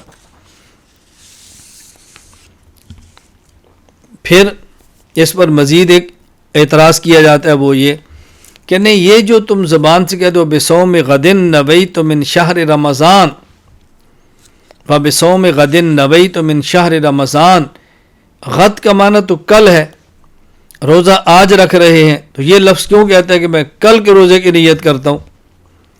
ہم نے پہلے ثابت کیا کہ اپنی زبان سے کوئی بھی لفظ کہنا یہ ٹھیک ہے۔ اب یہ ثابت کرنے لگے وصوم غد نبی تو کہیں تب بھی اعتراض کی بات نہیں۔ ان کا اعتراض کیا تھا کہ وہ بصوم غدن کا معنی ہوتا ہے میں کل کے روزے کی نیت کرتا ہوں، حالانکہ روزہ تو آج ہے، کل تو نہیں ہے۔ یہ اعتراض غدن کا معنی نہ سمجھنے کی وجہ سے ہے۔ حضرت علامہ سید محمود آلوسی رحمہ اللہ تعالی وفات 1270 ہجری، قرآن کریم کی آیت ارسل معنا غدا یرتا ویلعب کے تحت فرماتے ہیں وَهُوَ يُطْلَقُ عَلَى الْيَوْمِ الَّذِي يَلِي يَوْمَكَ وَعَلَى الزَّمَنِ الْمُسْتَقْبَلِ مُطْلَقًا، کہ حضرت یوسف علیہ السلام کے بھائیوں نے اپنے والد سے عرض کیا آپ ہمارے ساتھ یوسف کو بھیجیں تاکہ ہم کھیلیں، ارسل معنا غدن، کل ہمارے ساتھ بھیجے۔ اس غد کے تحت فرماتے ہیں کہ غد آج کے بعد کل آنے والے دن کو بھی کہتے ہیں اور آئندہ کے زمانے کو بھی کہتے ہیں۔ تو غد کا معنی صرف یہی نہیں تھا کہ کل بھیجیں، مطلب یہ تھا کہ آپ کسی دن ہمارے ساتھ بھیجیں۔ تو غد کا معنی خاص کل بھی ہے اور غد کا معنی آئندہ مستقبل کا زمانہ بھی ہے۔ مزید علامہ علوسی رحمہ اللہ فرماتے ہیں قرآن کریم سورہ لقمان آیت نمبر 34، وما تدری نفس ماذا تکسب غدا، کوئی شخص نہیں جانتا وہ کل کیا کرے گا۔ اس کے بعد فرماتے ہیں ماذا تکسب غدا ای فی زمان المستقبل من خیر او شر، فرمایا اس کا مطلب خاص کل نہیں ہے بلکہ آئندہ آنے والا زمانہ، اس میں کون سا خیر اور کون سا شر والا کام کرے گا تم میں سے کوئی نہیں جانتا۔ تو غد کا معنی صرف خاص کل نہیں ہے، غد کا معنی ہے آئندہ آنے والا زمانہ۔ بصوم غد نبیت من شہر رمضان کا معنی زمان مستقبل، یعنی گویا روزہ رکھنے والا کہہ رہا ہے کہ میں زمانے مستقبل میں جو زمانہ ہے اگلا، میں اس میں روزہ رکھنے والا ہوں، یعنی طلوع صبح صادق سے لے کے غروب آفتاب تک کا جو زمانہ ہے میں اس میں روزہ رکھوں گا۔ اس میں کیا اشکال کی بات ہے، کیا اعتراض کی بات ہے؟ دن کا روزہ اور رات کو تراویح پڑھنی ہے۔ تراویح کتنی؟ 20 رکعت تراویح۔ اس پر تفصیلی دلائل پر میرا بیان بھی موجود ہے، میری فائل بھی موجود ہے، 20 رکعت تراویح کے دلائل۔ اس پہ تراویح کے حدیث بھی ہیں، امت کا اجماع بھی ہے، مد مقابل کے دلائل بھی ہیں، ان کے جوابات بھی ہیں، ہمارے دلائل پر جو اعتراض ہیں ان کے جوابات بھی ہیں۔ اس کے لیے آپ ahnafmedia.com ویب سائٹ پہ چلے جائیں، احناف میڈیا سروسز کو دیکھ لیں، آپ اس پر دلائل آپ کو مل جائیں گے، اور چاہے تو آپ مرکز سے رابطہ کر کے مکمل فائل منگوا لیں، انشاءاللہ دلائل میں آپ کو کبھی الجھن نہیں ہوگی۔ میں چند ایک دلائل پیش کر دیتا ہوں۔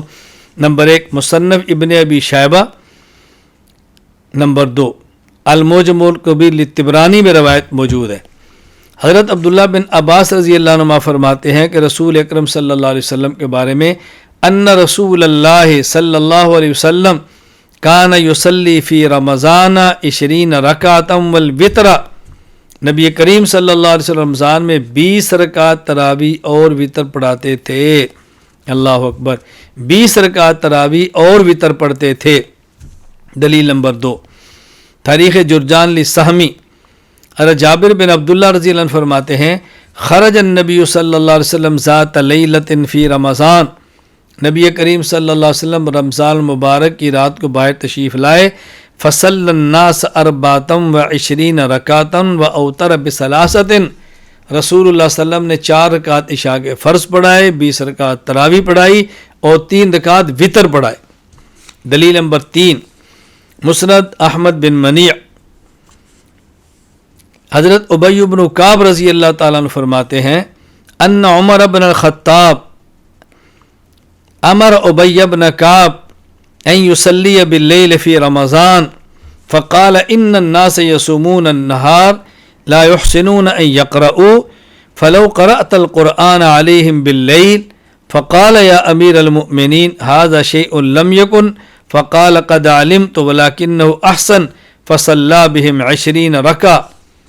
حضرت عمر رضی اللہ تعالیٰ عنہ ابی بن کعب کو فرمایا کہ تم لوگوں کو تراویح پڑھاؤ اور قرآن کریم سناؤ۔ حضرت ابی بن کعب نے 20 رکعت تراویح پڑھائی۔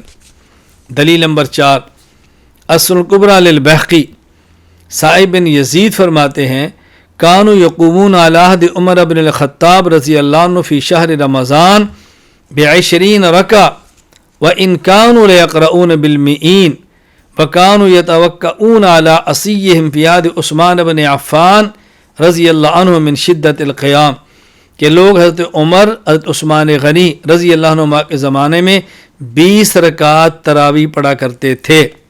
دلیل نمبر 5 مسند الامام زید، حضرت علی رضی اللہ تعالیٰ عنہ سے ہے انہ امر الذی یصلی بالناس صلاۃ القیام فی شہر رمضان ان یصلی بہم 20 رکعہ یسلم فی کل رکعتین وَيُرَاوِحَ مَا بَيْنَ كُلِّ 4 رَكَعَاتٍ فَيَرْجِعُ ذُو الْحَاجَةِ وَيَتَوَضَّأُ الرَّجُلُ وَإِنْ يُوتِرَ بِهِمْ مِنْ آخِرِ اللَّيْلِ حِينَ الْانْصِرَافِ۔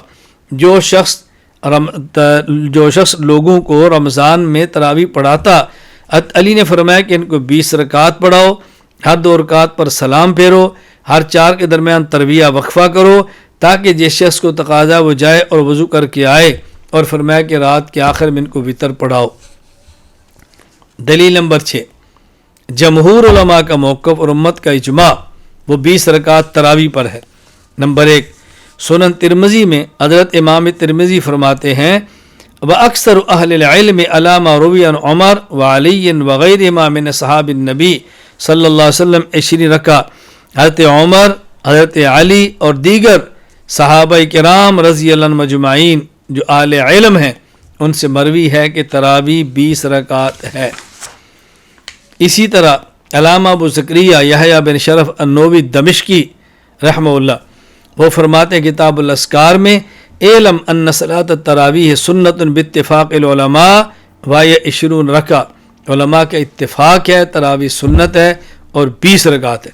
نمبر 3، ملا علی بن سلطان محمد القاری رحمہ اللہ مرقات المفاتیح میں فرماتے ہیں اجمع الصحابۃ علی ان تراویح 20 رکعہ، صحابہ کرام کا اس بات پر اتفاق اور اجماع ہے کہ تراویح 20 رکعت ہے۔ تراویح کے متعلق چند ایک مسائل اچھی طرح ذہن نشین فرما لیں۔ نمبر 1، نابالغ کی امامت کا مسئلہ۔ نابالغ شخص تراویح پڑھائے یہ جائز نہیں، امام کا بالغ ہونا ضروری ہے۔ نابالغ امام تراویح نہ پڑھائے، نہ نابالغ امام کے پیچھے تراویح پڑھیں۔ کتاب المصاحف لابن ابی داود حضرت عبداللہ بن عباس رضی اللہ عنہما سے ہے، وہ فرماتے ہیں نہانا امیر المؤمنین عمر رضی اللہ عنہ ان ام الناس فی المصحف ونہانا ان یؤمنا الا المحتلم۔ حضرت عمر رضی اللہ تعالی عنہ نے منع کیا نابالغ کے پیچھے نماز پڑھنے سے۔ آپ نے فرمایا کہ امامت صرف اور صرف بالغ کرائے۔ اسی طرح نیل الاوتار للشکانی میں ہے عبداللہ بن مسعود رضی اللہ تعالی عنہ سے، فرمایا لا یؤم الغلام حتی تجب علیہ الحدود، کہ امامت اس وقت بچہ کرائے جب وہ بالغ ہو جائے، جب اس پر حد لگائی جا سکے، یعنی بالغ ہو۔ جب تک بالغ نہ ہو تب تک اس کی امامت درست نہیں۔ دوسرا مسئلہ، نماز میں قرآن مجید دیکھ کر قرات کرنے کا حکم۔ نماز میں قرآن مجید دیکھ کر قرات کرنے کا حکم۔ حضرت امام اعظم ابو حنیفہ رحمہ اللہ کا موقف یہ ہے نماز میں قرآن کریم دیکھ کر اگر قرات کی جائے تو اس سے نماز فاسد ہو جاتی ہے۔ دلائل سے مات فرمائیں۔ دلیل نمبر 1، صحابہ کرام اور اسلاف امت کا عمل کیا ہے۔ نمبر 1، حضرت عمر بن خطاب رضی اللہ تعالیٰ عنہ، کتاب المصاحف لابن ابی داود، حضرت عبداللہ بن عباس رضی اللہ عنہ فرماتے ہیں نہانا امیر المؤمنین عمر رضی اللہ عنہ ان ام الناس فی المصحف۔ حضرت عمر رضی اللہ تعالیٰ عنہ نے ہمیں منع فرمایا کہ ہم قرآن کریم میں دیکھ کر امامت کرائیں، منع فرمایا۔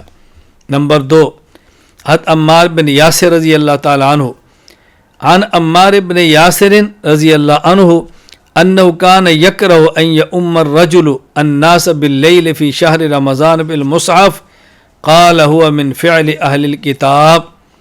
حضرت عمار بن یاسر اس بات کو مکروہ فرماتے، ناپسند کرتے کہ کوئی شخص رمضان المبارک کی رات میں قرآن کریم دیکھ کر امامت کروائے۔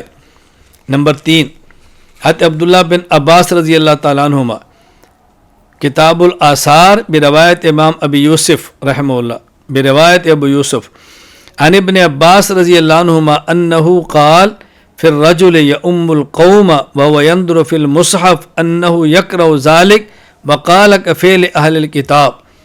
عبداللہ بن عباس رضی اللہ عنہما اس شخص کے بارے میں جو لوگوں کو امامت کروائے اور قرآن دیکھ کر پڑھے ناپسند فرماتے. عبداللہ بن عباس کا بھی مکروہ ہے.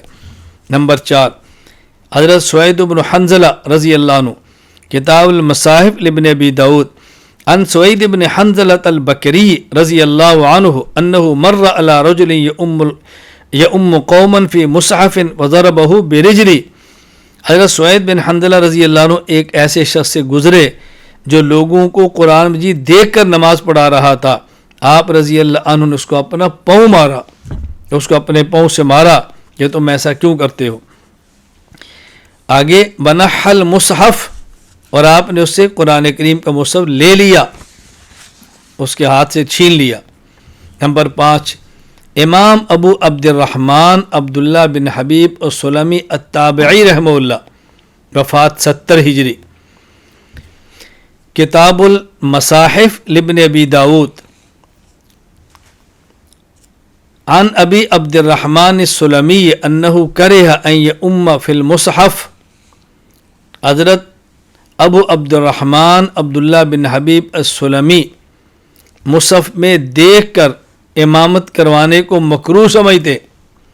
نمبر 5 امام سعید بن المسیب تابعی رحمہ اللہ تعالی، وفات 94 ہجری.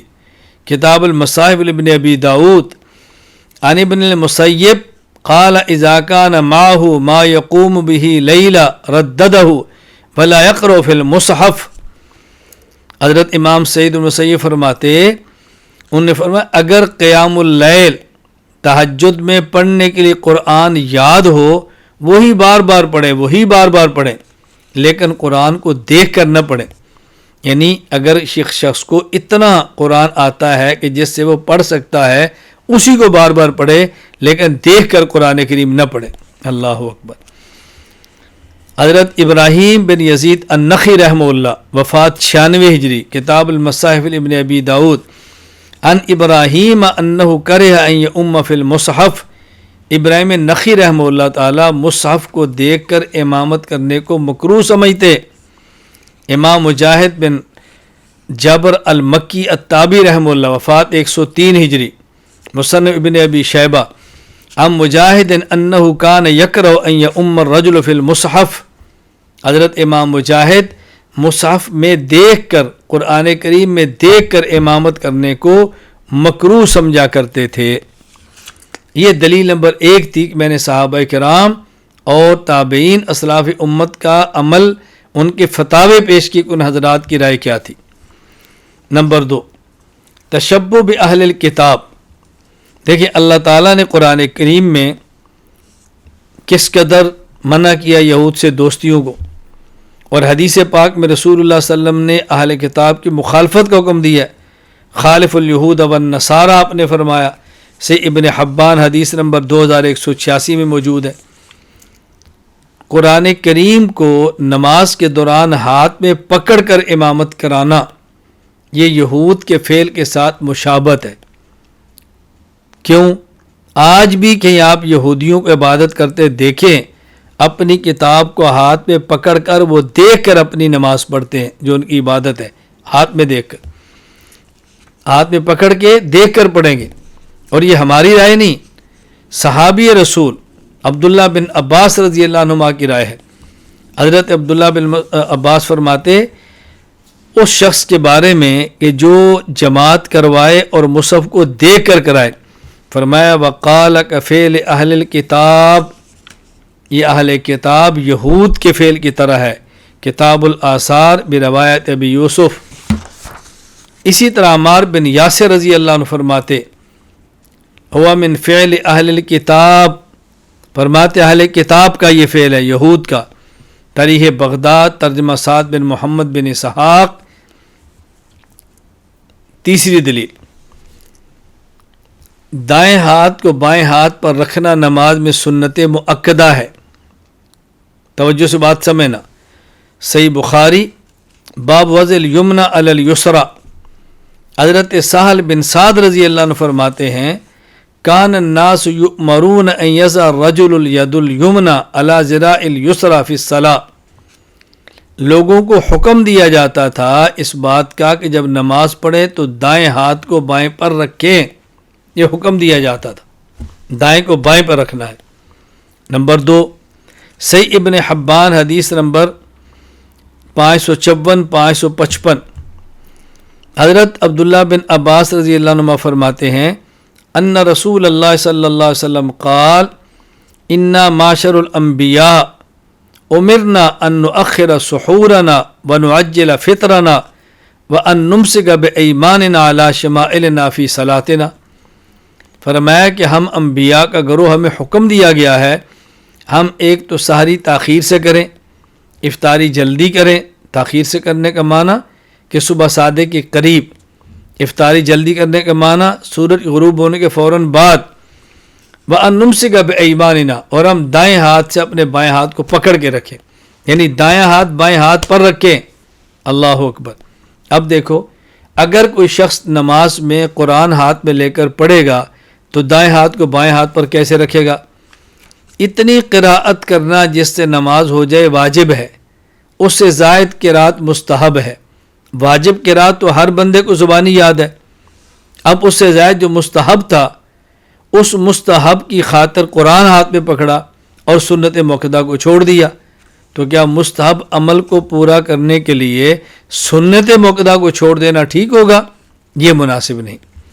دلیل نمبر 4، تلقن من الخیر، یعنی اگر کوئی شخص نماز پڑھ رہا ہو اور نماز کے دوران اس کو لقمے کی ضرورت پیش آ جائے، کوئی ایسا شخص لقمہ اس کو دے جو نماز کے اندر نہ ہو، باہر سے، اور یہ لقمہ لے لے تو اس کی نماز فاسد ہو جائے گی۔ علامہ محمد امین بن عمر ابن عابدین شامی رحمہ اللہ وفات 1252 ہجری، رد المختار فتاوی شامیہ میں لکھتے ہیں انہ تلقن من المصحف فصار کما اذا تلقن من غیری، نماز کے دوران قرآن کھول کر تلاوت کرنا یہ مصحف سے لقمہ لینا ہے، اور یہ ایسے ہی ہے جیسے آدمی اس شخص سے لقمہ لے جو نماز کے اندر نہ ہو، دوسرے آدمی سے، یہ اس کی طرح ہے۔ تو دوسرے آدمی سے لقمہ لے نماز پڑھے تو نماز فاسد ہوتی ہے، لہٰذا نماز کی حالت میں قرآن کو دیکھ کر پڑھیں گے تو اس سے نماز فاسد ہوگی۔ اس پر تفصیلی گفتگو میری موجود ہے، مکمل اس مسئلے پر دوسرے حضرات کے دلائل بھی، ان دلائل کا جواب بھی، آپ اس کو احناف میڈیا پہ سماعت فرمائیں یا فائل منگوا لیں۔ تراویح میں قرآن کریم ختم کرنا چاہیے اور اس کا اہتمام کرنا چاہیے۔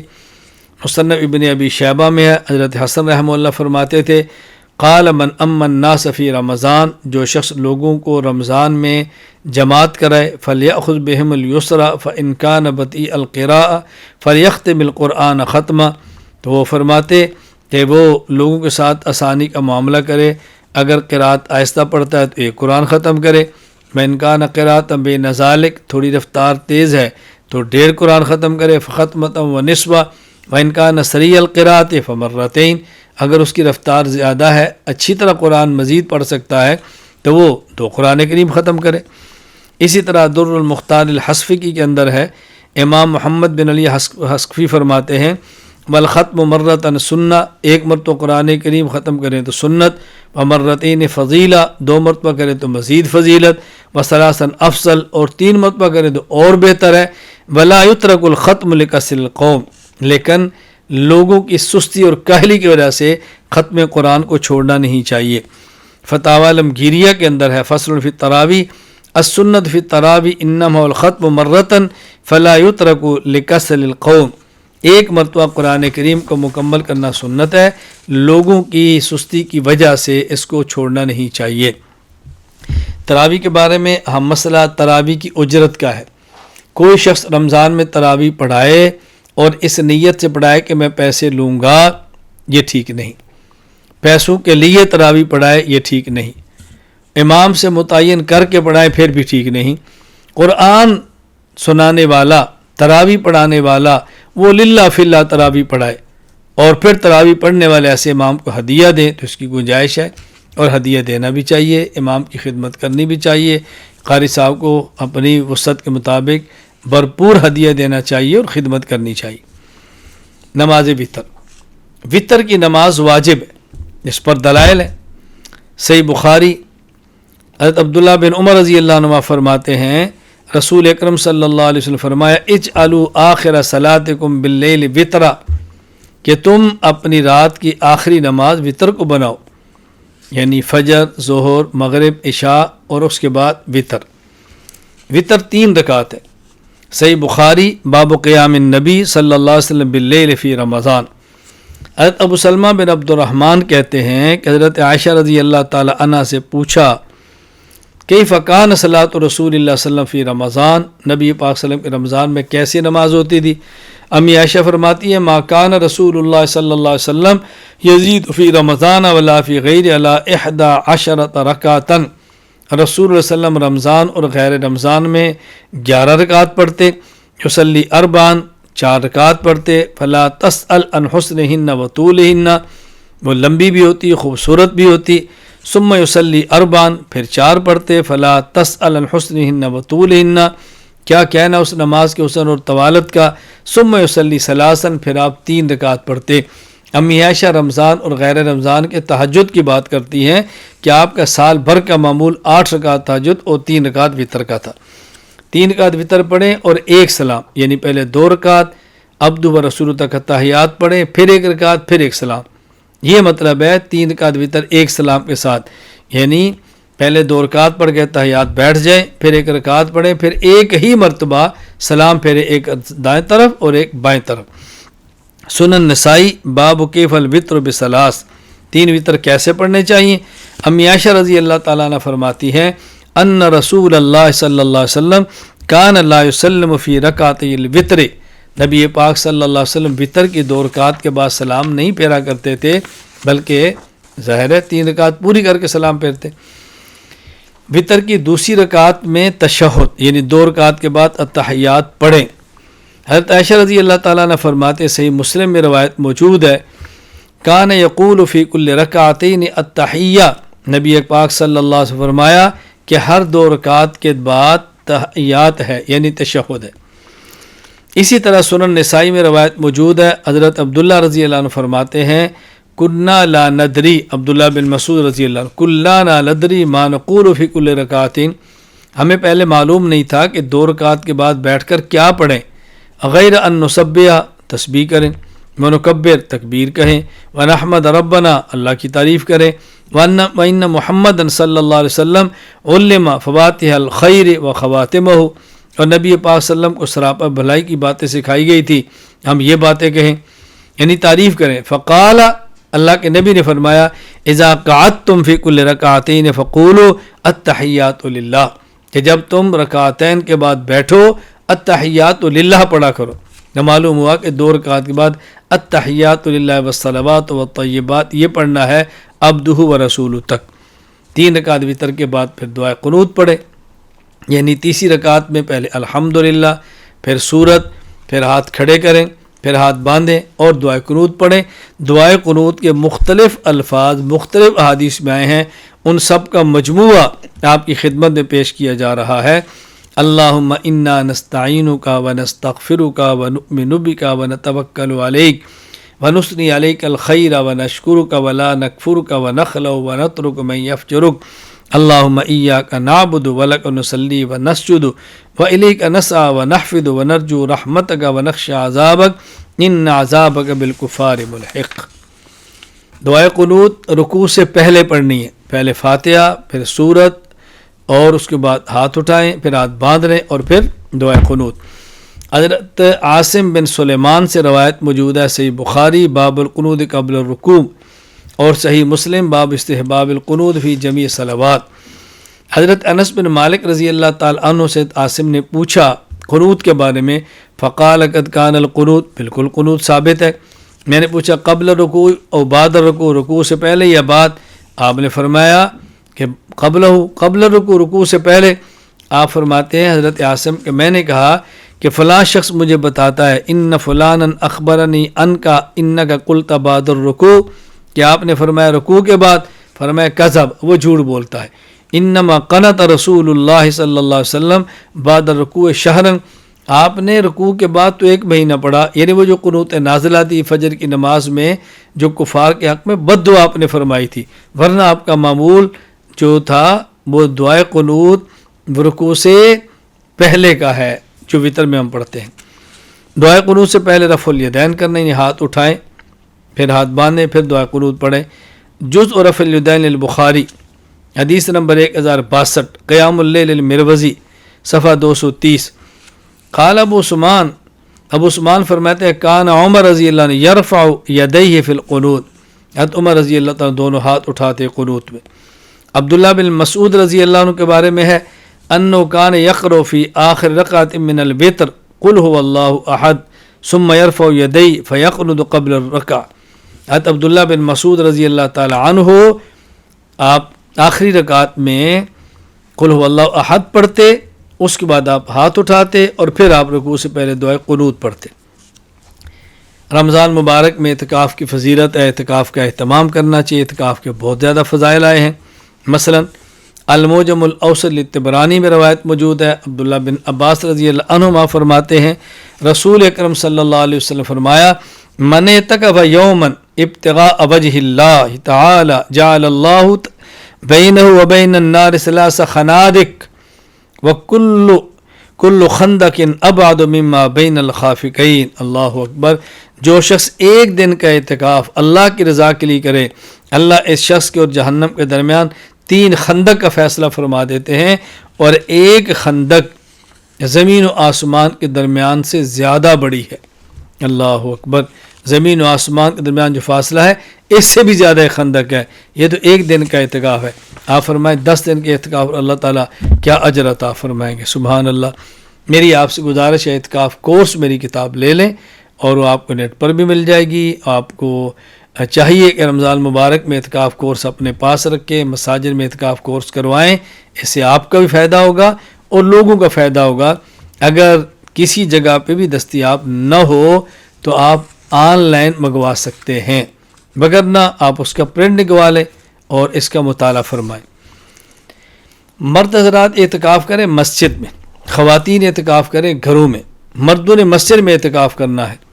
رسول اکرم صلی اللہ علیہ وسلم جب بھی اعتکاف فرمایا مسجد میں فرمایا، اور قرآن کریم سورۃ البقرہ آیت نمبر 187 وَلَا تُبَاشِرُوهُنَّ وَأَنْتُمْ عَاكِفُونَ فِي الْمَسَاجِدِ، تم جب مسجد میں معتکف ہو اپنی بیوی کے ساتھ مباشرت نہ کرو۔ اس آیت کے تحت حضرت امام ابو بکر جساس احکام القرآن الجساس میں فرماتے ہیں وَأَمَّا شَرْطُ اللَّبْسِ بِالْمَسْجِدِ فَإِنَّهُ لِلرِّجَالِ خَاصَّةً دُونَ النِّسَاءِ، یہ مسجد میں اعتکاف کی شرط مردوں کے لیے ہے، یہ خواتین کے لیے نہیں ہے۔ اور یاد رکھنا صحیح بخاری میں ایک حدیث موجود ہے، امی عائشہ رضی اللہ تعالیٰ نے فرماتی ہے کہ رسول اکرم صلی اللہ علیہ وسلم نے اعتکاف کا ذکر فرمایا کہ میں مسجد میں اعتکاف کروں گا۔ اللہ اکبر۔ فرماتے ہیں عائشہ کہ میں نے بھی آپ سے اجازت لی، مجھے اجازت مل گئی، میرا خیمہ لگ گیا۔ حضرت حفصہ نے کہا میری اجازت لو، ان کی اجازت دی، ان کا خیمہ بھی لگ گیا۔ از زینب پتہ چلا تو ان کا خیمہ بھی لگ گیا۔ رسول اللہ صلی اللہ علیہ وسلم جب باہر تشریف لائے تو آپ نے دیکھا کہ 3 خیمے لگے ہوئے ہیں۔ آپ نے فرمایا ما ھذا، یہ کیا ہے؟ کہا گیا جی بناء عائشہ و حفصہ و زینب، ازواج مطہرات سے عائشہ، حفصہ اور زینب کے خیمے ہیں۔ فقال رسول اللہ صلی اللہ علیہ وسلم البر اردنا بہذا ما انا بمعتکف فرجع فلما افطر اعتکف 10 من شوال، تو رسول اکرم صلی اللہ علیہ وسلم نے اعتکاف ہی چھوڑ دیا کہ میں اعتکاف نہیں کرتا، اور آپ نے پھر قضا کے طور پر شوال میں آپ نے 10 دن اعتکاف کیا۔ اب اس حدیث کو ذکر کرنے کے بعد شمس الائمہ امام محمد بن احمد سرخسی رحمہ اللہ وفات 483 ہجری المبسوط لسرخسی باب الاعتکاف میں فرماتے ہیں عورت اپنے گھر میں اعتکاف کرے۔ اس حدیث کا ذکر کیا اور پھر ارشاد فرماتے ہیں فَإِذَا كَرِهَ لَهُنَّ الْاعْتِكَافُ، اللہ اکبر۔ بلکہ اس حدیث میں جو لفظ ہے وہ کیا ہے؟ لمن هذه فقیل لعائشہ وحفصہ فغضب۔ نبی پاک صلی اللہ علیہ وسلم جب دیکھا کہ یہ 2 خیمے لگے ہیں تو آپ نے پوچھا خیمے کن کے ہیں؟ تو کہا گیا جی عائشہ اور حفصہ کے ہیں۔ فغضب رسول اللہ صلی اللہ علیہ وسلم، غصے ہوئے۔ اللہ اکبر۔ نبی پاک صلی اللہ علیہ وسلم غصے ہوئے اور کیا فرمایا؟ البر یریدن بہذا، کون سی نیکی کا تم نے ارادہ کیا؟ مسجد میں اعتکاف کرنے پر، اللہ اکبر، وَأَمَرَ بِقُبَّتِهِ فَنُقِضَتْ فَلَمْ يَعْتَكِفْ فِي الْعَشْرِ فِي ذَلِكَ الْعَشْرِ، آپ نے اپنا خیمہ اکھاڑنے کا حکم دیا، اعتکاف نہیں فرمایا۔ امام سرخسی کتنا عجیب استدلال کرتے ہیں، کہتے ہیں فَإِذَا كَرِهَ لَهُنَّ الْاعْتِكَافُ بِالْمَسْجِدِ مَا أَنَّهُنَّ يَخْرُجْنَ إِلَى الْجَمَاعَةِ فِي ذَلِكَ الْوَقْتِ فَلَأَنْ يُمْنَعْنَ فِي زَمَانِنَا أَوْلَى، فرمایا اس وقت کی بات ہے کہ جب مسائل سیکھنے کی حاجت تھی اور عورتیں مسجد میں جا کے جماعت سے نماز پڑھ لیتی تھی، اس وقت بھی آپ نے منع فرما دیا، اب کہاں گنجائش ہو سکتی ہے عورت کے مسجد میں اعتکاف کرنے کی؟ خواتین کے مسجد میں اعتکاف کرنے کے بارے میں نہ گفتہ بھی واقعات میرے علم میں ہیں جس کا ذکر کرنا میں مناسب نہیں سمجھتا۔ اس لیے خواتین اللہ کے لیے یہ کام نہ کریں، مرد اعتکاف گھر میں کریں اور مرد اعتکاف مسجد میں کریں، خواتین اعتکاف کرنا چاہیں تو گھر میں کریں۔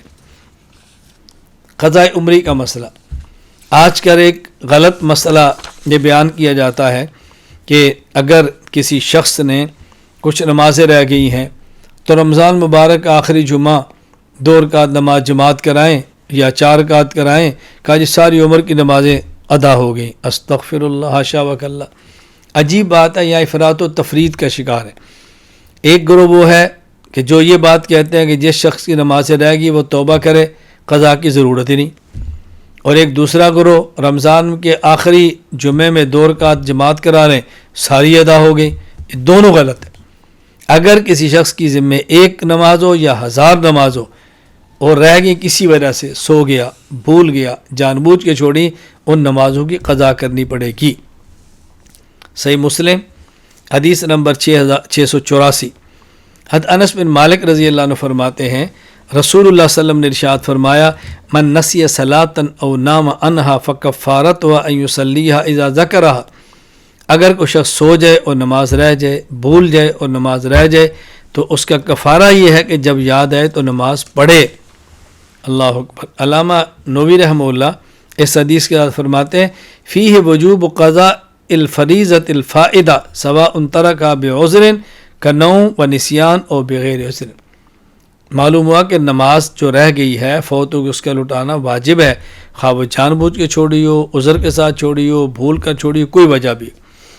اسی طرح سنن ترمذی حدیث نمبر 179، حضرت ابو عبیدہ بن عبداللہ بن مسعود رضی اللہ تعالیٰ عنہ فرماتے ہیں کہ عبداللہ بن مسعود رضی اللہ عنہ فرمایا کہ ان المشرکین شغلوا رسول اللہ صلی اللہ علیہ وسلم عن 4 صلوات یوم الخندق حتی ذهب من اللیل ما شاء اللہ فامر بلالا فاذن ثم قام فصلى الظہر ثم قام فصلى العصر ثم قام فصلى المغرب ثم قام فصلى العشاء۔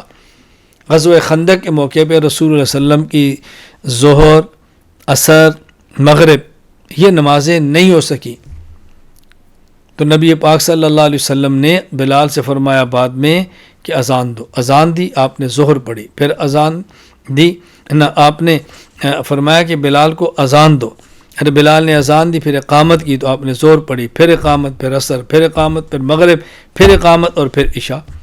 تو آپ نے یوں عشاء کے وقت بقیہ 3 نمازیں بھی لٹائی ہیں۔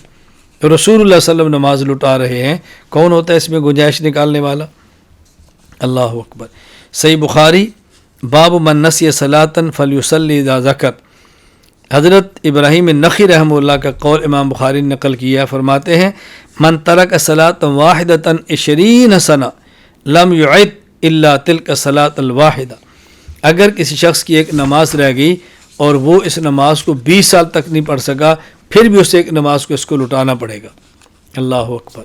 البحر الرائق میں علامہ ابن نجیم فرماتے ہیں فالاصل فیہ ان کل صلاۃ فاتت عن الوقت بعد ثبوت وجوبها فیہ فانہ یلزم قضاؤها سواء ترکها عمدا او سہوا او بسبب نوم وسواء كانت الفوائت کثیرا او قلیلا، نماز جان بوجھ کر چھوڑے، بھول کر چڑھے، سونے کی وجہ سے چھوٹ جائے، ایک ہو یا زیادہ ہو، یہ سب نمازیں لٹانا انسان کے ذمے ہے۔ جو لوگ بدعتی ہیں اور انہیں قضاء عمری ایجاد کی ہے کہ آخری جمعے میں 2 رکعت جماعت کرا لو تو ساری نمازیں ہو گئی، وہ دلیل کے طور پر ایک من گڑت اور جعلی اور موضوع حدیث سناتے ہیں۔ وہ کیا کہتے ہیں جی من قضا صلاۃ من الفرائض فی آخر جمعۃ من رمضان کان ذلک جابرا لکل صلاۃ فاتت فی عمر الی 70 سنہ، کہ جو شخص رمضان کے آخری جمعے میں نماز پڑھ لے تو اس کی 70 سال کی نماز ساری پوری ہو جاتی ہے، حاشا وکلا۔ ملا علی قاری رحمہ اللہ تعالی الاسرار الموضوع فی الاخبار الموضوع میں فرماتے ہیں، حدیث نمبر 953، یہ حدیث نقل کرنے کے بعد فرماتے ہیں باطل قطعا، یہ یقیناً باطل ہے، لأنه مناقض الاجماع، یہ اجماع کے بھی خلاف ہے، الا ان شیء من العبادات لا يقوم مقام فائتة صلوات، یہ کیسے ہو سکتا ہے کہ ایک نماز کئی سالوں کی نمازوں کی جگہ پر ہو جائے؟ خیر یہ جعلی ہے، من گھڑت ہے، اس کا حدیث سے کوئی تعلق نہیں، غلط فہمی سے بچیں۔ صدقۃ الفطر کے فضائل احادیث میں رسول اکرم صلی اللہ علیہ وسلم نے بہت بیان فرمائے۔ سنن ابی داؤد حدیث نمبر 1621، عبداللہ بن ثعلبہ رضی اللہ عنہ فرماتے ہیں رسول اللہ صلی اللہ علیہ وسلم فرمایا صاع من بر او قمح علی کل اثنین صغیر او کبیر حر او عبد ذکر او انثى، اللہ اکبر، اما غنیکم فیزکیہ اللہ واما فقیرکم فیرد اللہ علیہ اکثر مما آتاہ۔ فرمایا گندم کا ایک سا، ایک ہے بر اور ایک ہے قمح، یعنی وہ گندم جو سٹے سے نکل آئے الگ دانوں سے برن کہتے ہیں، اور جو سٹے کے اندر اسے قمح کہتے ہیں، یعنی گندم کا ایک سا دو آدمیوں پر، یعنی ایک آدمی آدھا سا دوسرا آدمی آدھا سا گندم۔ یہ اللہ کے نبی نے فرمایا کہ دیکھو جو شخص بھی دیتا ہے اگر وہ غنی ہے اللہ اس کو پاک کر دیتے ہیں، اگر فقیر بھی دے دیتا ہے تو اللہ اس سے زیادہ اس کو لٹا دیا کرتے ہیں، سبحان اللہ۔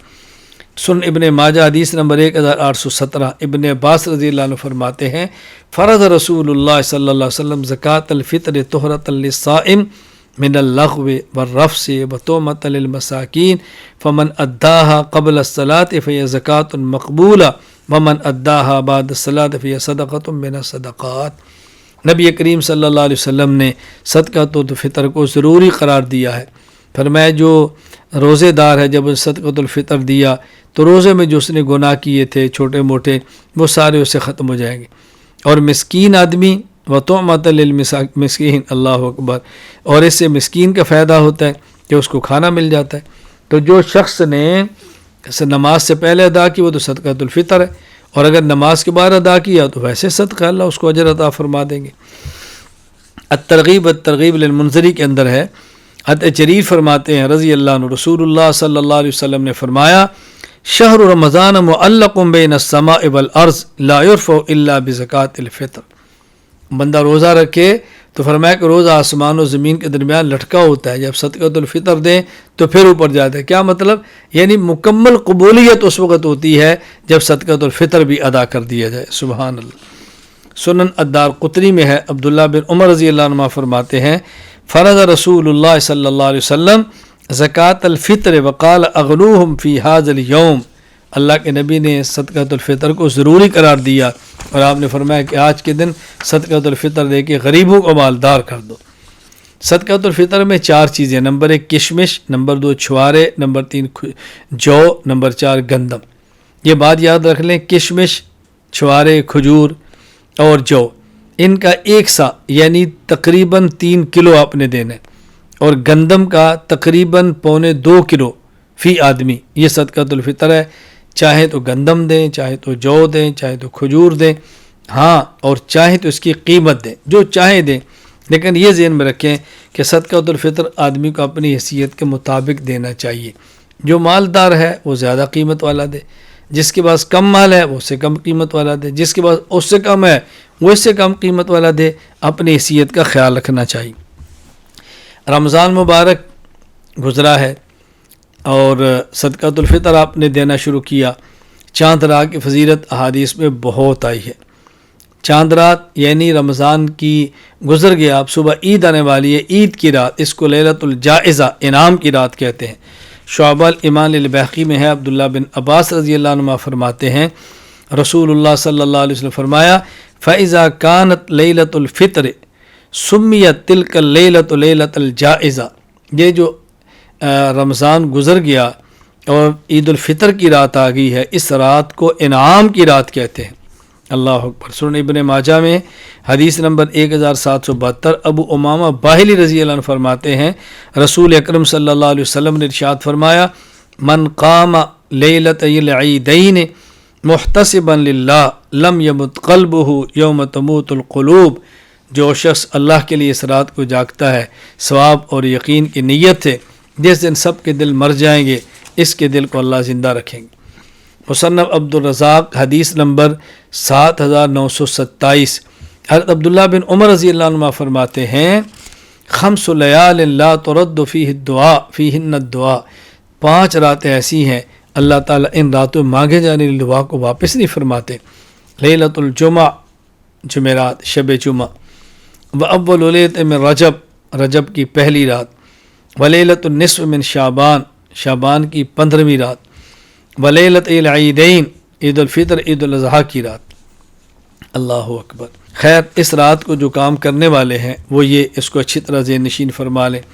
نمبر 1 نوافل پڑھیں، نمبر 2 قرآن مجید کی تلاوت کریں، نمبر 3 صدقہ دیں، نمبر 4 دعاؤں کا اہتمام کریں، نمبر 5 ذکر اللہ کریں، نمبر 6 اپنے گناہوں کی معافی مانگیں، نمبر 7 امت مسلمہ کی بھلائی اور عافیت کی دعا کریں، نمبر 8 رشتہ داروں سے نیک سلوک کریں، نمبر 9 اگر کسی کی حق تلفی ہو گئی اس سے معافی مانگے، نمبر 10 کسی نے ظلم اور زیادتی کی ہو اللہ کے لیے ایسے شخص کو معاف کر دیں، اور کوئی عبادت نہ کر سکیں تو کم از کم یہ ضرور کر لیں عشاء کی نماز باجماعت پڑھیں، بغیر گناہ کے سو جائیں، صبح تہجد پڑھیں، فجر کی نماز جماعت سے پڑھیں، اللہ تعالیٰ پوری رات کو عبادت کے اندر لکھ لیں گے انشاءاللہ۔ عید کی نماز کیسے پڑھنی ہے؟ سب سے پہلے ہاتھ کھڑے کریں، یوں کانوں کے برابر اٹھائیں، اور پھر اپنے ہاتھ کو ناف کے نیچے باندھیں، دایاں ہاتھ اوپر بایاں ہاتھ نیچے، انگوٹھی اور چھوٹی انگلی سے پکڑیں، 3 انگلیاں یہاں رکھیں، ہتھیلی کو ہتھیلی پر رکھیں یوں، اور ناف کے نیچے ہاتھ باندھیں، ناف کے نیچے یوں، ناف کے نیچے ہاتھ باندھ کے کھڑے ہو جائیں۔ پھر امام ثنا پڑھے، مقتدی بھی ثنا پڑھے، امام پھر اعوذ باللہ پڑھے، پھر بسم اللہ پڑھے، اس کے بعد ہاتھ اٹھائے اللہ اکبر کانوں کے برابر، ہاتھ چھوڑ دے، پھر اس کے بعد اللہ اکبر، ہاتھ چھوڑ دے، پھر تیسری بار اللہ اکبر کہہ کے ہاتھ کو ناف کے نیچے باندھ لے، پھر سورت، اور اس کے بعد یعنی سورۃ الفاتحہ، پھر سورت، پھر حسب سابق 1 رکعت پڑھے، پھر دوسری رکعت میں کھڑا ہو بسم اللہ الرحمن الرحیم پڑھے، سورۃ الفاتحہ پڑھے، پھر سورت پڑھے، اور اس کے بعد پھر اللہ اکبر، ہاتھ کو چھوڑ دے، پھر اللہ اکبر، پھر ہاتھ کو چھوڑ دے، پھر تیسری بار اللہ اکبر، پھر ہاتھ کو چھوڑ دے، اور اس کے بعد پھر رکوع کی تکبیر کہہ کر رکوع کے اندر چلا جائے۔ یہ طریقہ ہے عیدین کا۔ سنن ابی داؤد حدیث نمبر 1115 مکحول فرماتے ہیں ابو عائشہ جو حضرت ابو ہریرہ رضی اللہ تعالی عنہ کی مجلس میں بیٹھتے، اللہ اکبر، انہوں نے فرمایا کہ سعید بن عاص نے ابو موسیٰ اشعری رضی اللہ تعالیٰ عنہ سے پوچھا، اور حذیفہ بن یمان سے پوچھا کیا کہ رسول اللہ صلی اللہ علیہ وسلم عید الاضحیٰ عید الفطر کی نماز کیسے پڑھتے تھے؟ کیف کان رسول اللہ صلی اللہ علیہ وسلم یکبر فی الاضحیٰ والفطر، یعنی تکبیرات کیسے کہتے، کتنی تکبیرات کہتے؟ فقال ابو موسیٰ کان یکبر 4 تکبیرۃ علی الجنائز، وہ 4 تکبیرات کہتے۔ دیکھو، پہلے اللہ اکبر کہہ کے ہاتھ باندھ لیے، پھر 1 تکبیر، پھر 1 تکبیر، پھر 1 تکبیر، 4 ہو گئی، یوں فرماتے ہیں 4 پڑھتے۔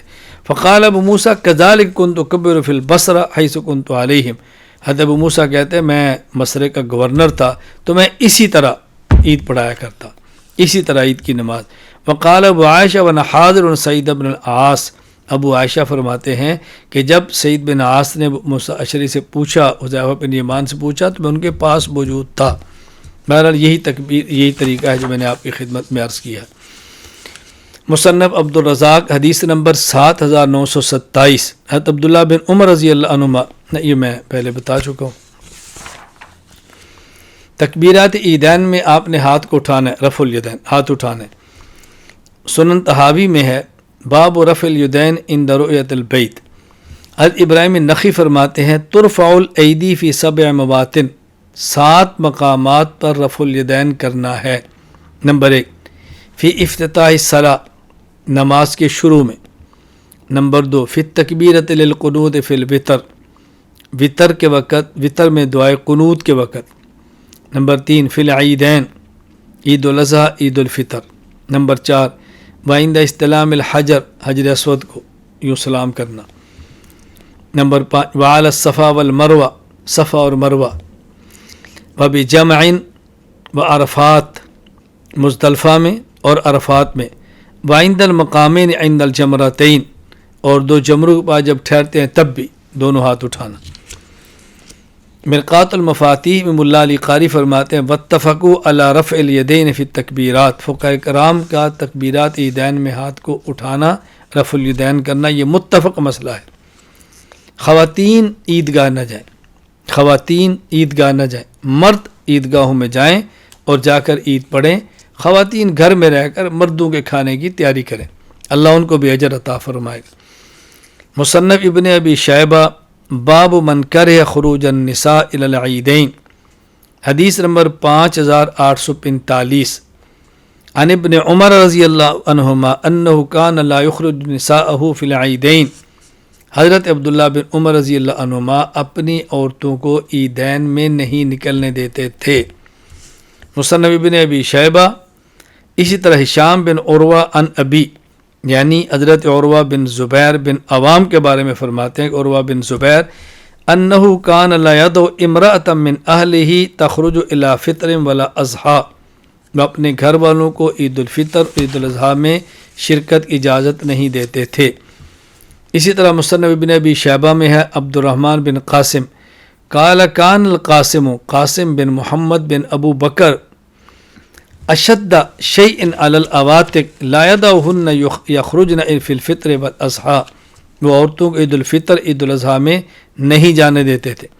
اسی طرح مصنف ابن ابی شیبہ میں ہے عن ابراہیم قال یکرہ خروج النساء فی العیدین، ابراہیم نخعی فرماتے عورتوں کا عید الفطر عید الاضحیٰ کے لیے باہر جانا مکروہ ہے۔